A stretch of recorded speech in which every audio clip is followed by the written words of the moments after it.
Assalamualaikum warahmatullahi wabarakatuh. Hai gas LPG.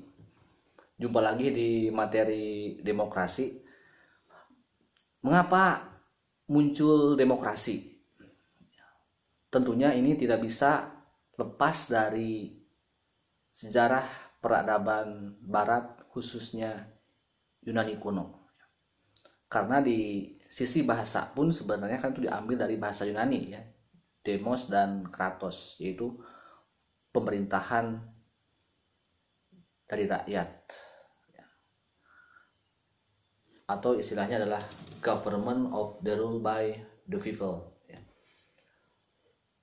dimana di negara Yunani kuno itu muncul istilah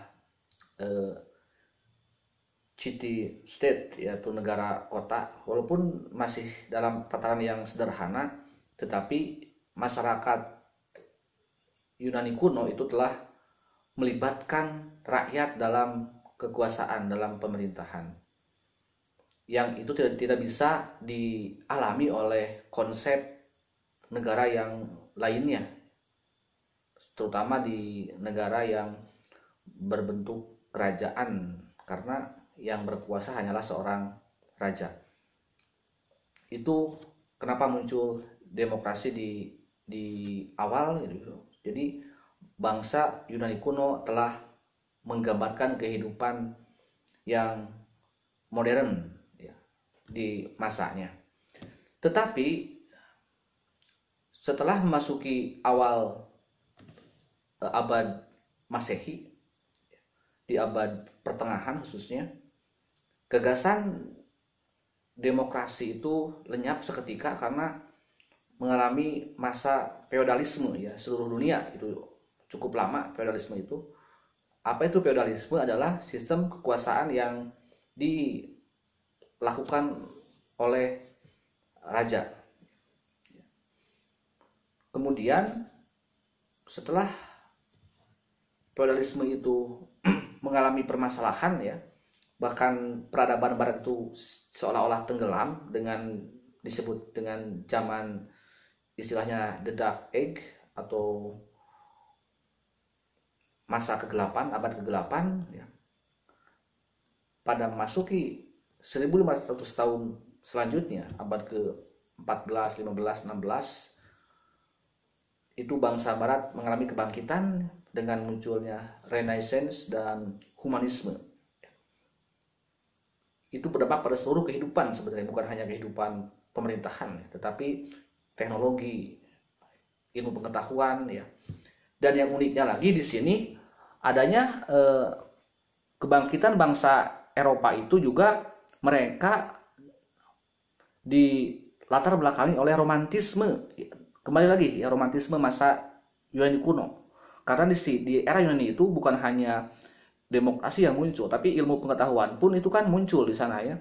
Bagaimana banyak para filsuf-filsuf terkenal seperti Socrates, Plato ya, Aristoteles gitu kan, yang menerapkan satu sistem politik, pemerintahan, bahkan dasar-dasar ilmu pengetahuan pun, filsafat ilmu, cabang-cabang semua ilmu itu muncul di era Yunani kuno dan dibangkitkan lagi di era Renaissance dan humanisme ya. Apa sih dampaknya terhadap perubahan sosial dalam tataran kehidupan kenegaraan sehingga muncullah demokrasi yang sampai hari ini dianut oleh seluruh bangsa di dunia. Humanisme itu adalah salah satu faktor bagaimana pola pikir manusia kembali berpikir rasional ya. Bagaimana konsep hak asasi manusia juga berkembang lagi dengan pesat saat itu akibat adanya penindasan dari feodalisme dari raja-raja. Muncullah berbagai macam pemberontakan ya, baik itu secara fisik maupun secara intelektual. Perubahan-perubahan yang cukup besar di barat itu yang paling terkenal revolusi industri di Inggris, revolusi Prancis. Di Prancis kalau di Inggris itu adalah teknologi ya, ditemukannya mesin-mesin, itu membantu pertumbuhan ekonomi masyarakat saat itu dari budaya tradisional ke budaya modern. Mungkin dari budaya agraris ke budaya industri. Lahirlah kapitalis ya kalau dari sistem ekonominya. Sistem politik itu ditandai dengan revolusi Prancis, karena di Prancis itu revolusinya adalah perubahan dari sistem kerajaan ke demokrasi modern ya, dimana kekuasaan Napoleon Bonaparte yang sangat kejam itu dilawan oleh rakyatnya, sehingga runtuhnya feodalisme di Prancis itu berubah total. Prancis menjadi negara-negara yang pertama di Eropa yang menganut sistem demokrasi. Diikuti juga oleh berbagai macam negara yang lainnya. Walaupun misalnya tidak semua negara di Eropa itu menghapus kerajaan, tetapi mereka dibatasi lagi oleh undang-undangnya gitu, sehingga mereka tetap mempertahankan kerajaan tetapi pemerintahannya berubah menjadi demokrasi ya. Karena ada raja, ada perdana menteri itu di Eropa.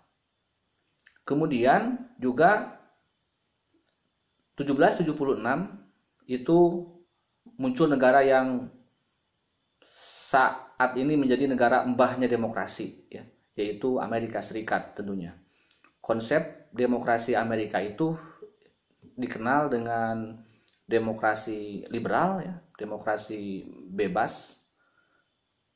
Dan ada satu perkataan yang terkenal dari mantan presidennya yaitu Abraham Lincoln,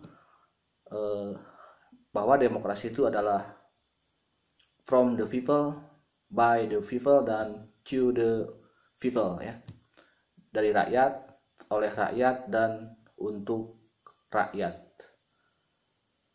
Jadi sebenarnya demokrasi yang berkembang di abad modern yang diawali oleh revolusi Prancis maupun revolusi Amerika Serikat itu merupakan konsep demokrasi yang individualis, yang bebas ya. Cirinya bagaimana? Adanya pemilu langsung ya. Khususnya adalah di Amerika Serikat adalah adanya pemilu presiden dengan sistem pemerintahan yang parlementer ya. Nah, kemudian bagaimana dengan konsep, dengan paham-paham yang lainnya? Karena demokrasi dianggap sebagai hal yang paling baik gitu kan dalam konsep bernegara. Di negara komunis pun sebenarnya yang tidak demokratis mereka mengaku sebagai demokrasi ya, makanya ada demokrasi komunis gitu. Tetapi demokrasi komunis itu ditandai dengan adanya satu azas partai tunggal ya. Dalam negara komunis itu ada partai politik tetapi partainya hanya satu, sehingga pemilihan umumnya pun hanya ada satu partai. Jadi itu hanyalah sebagai upaya untuk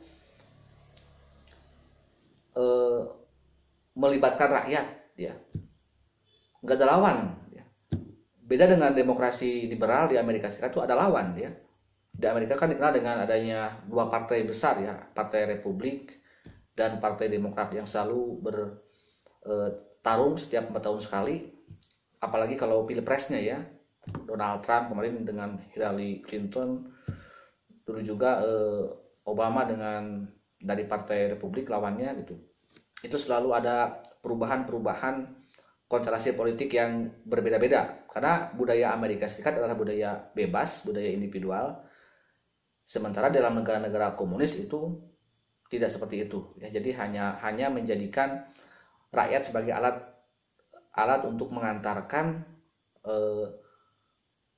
kekuasaan itu bertahan oleh satu kelompok ya. Tentunya demokrasi juga dalam tataran praktisnya bukanlah sistem yang sempurna, bukanlah sistem yang terbaik, tetapi demokrasi adalah sistem yang buruk gitu. Kan tidak baik ya, berarti buruk. Lalu kenapa misalnya negara-negara memilih demokrasi? Karena yang lainnya lebih buruk ya. Jadi semuanya sangat buruk, agak sangat buruk, demokrasi relatif sedikit keburukannya ya. Dengan ada sistem aristokrasi, ada oligarki, ada monarki, itu kan ada siklus Polybius ya.